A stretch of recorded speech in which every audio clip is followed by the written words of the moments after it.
Guys, કેમ છો બધા?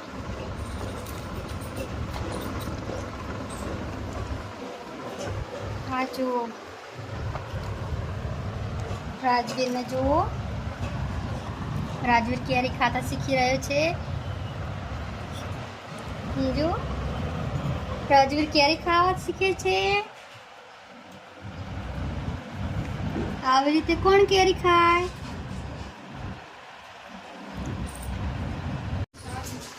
આજે બપોરના ભોજનમાં આ સબ્જી બપોરના ભોજનમાં ખાવાનું બનાવ્યું છે.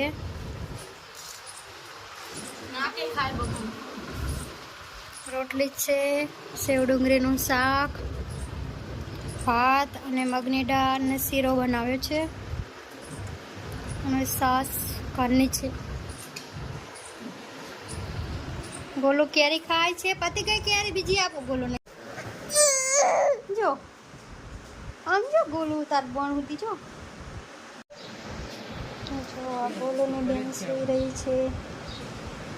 કેટલું ક્યુટ લાગે છે ગોલુની બેન. ગોલુ જેવી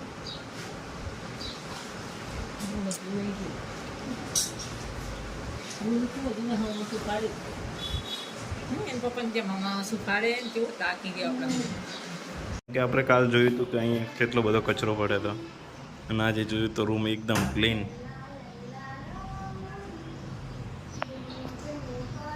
શું વાત છે, રાતોરાત ઉતાવળના જેવું કામકાજ છે.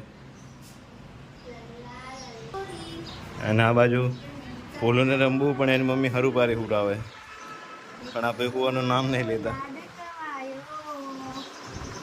નહીં હોય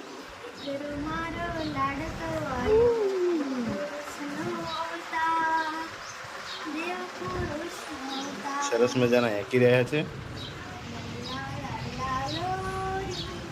આ રૂમમાં પણ થોડુંક રમણ ભમણ કરી નાખ્યું.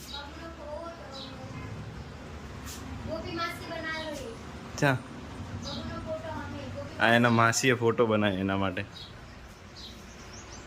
થોડોક બ્લર છે.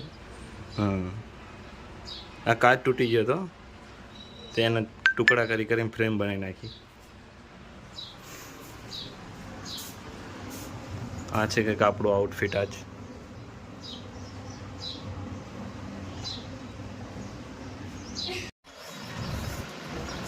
ઘરનું કામ પડ્યું છે એટલે રાજવીરને ઝૂલો ઝૂલાવું છું, પણ રાજવીર સુવાનું નામ નથી લેતો. જો મિત્રો,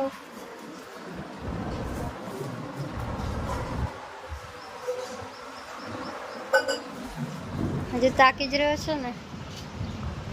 ઊંઘમાં છે પણ હવે સૂઈ જશે. ગોપી ઘરનું કામ કરી રહી છે અને રાજવીર સૂઈ જાય એટલે હું પણ ગોપીને કામ કરાવીશ અને મદદ કરાવીશ. જો દોસ્તો, આ ઘોડાને ને બધે કલર કરે છે મેં જાતે. હવે થોડુંક કામ કર્યું છે અને થોડુંક જે દશેરા પડ્યા છે તે હમા કરવાના છે. રાજવીરના પપ્પાને એવું લાગે છે કે આ અમારે કાઠિયાવાડમાં જવાની તૈયારી છે.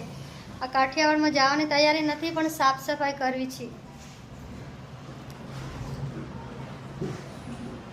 હમણાંથી સાફ સફાઈ કરી નથી. રાજવીર નાનો હતો એટલે હવે રાજવીર થોડોક મોટો થઈ ગયો છે અને સાથે રાજવીરના માસી અને મારા બેન પણ આવે છે મદદ કરાવવા. એટલે મારા બેન છે ત્યાં સુધી ઘર સફાઈ થઈ જાય એટલા માટે સાફ કરવા લીધું છે કામ બધું. અમે સ્વચ્છતા અભિયાન ચાલી રહ્યું છે અત્યારે. તો ઘણું ખરું આજે કામ પતી જશે. હજી આ ગોદડા અને રજાઈ પણ અમે મૂકવી છે.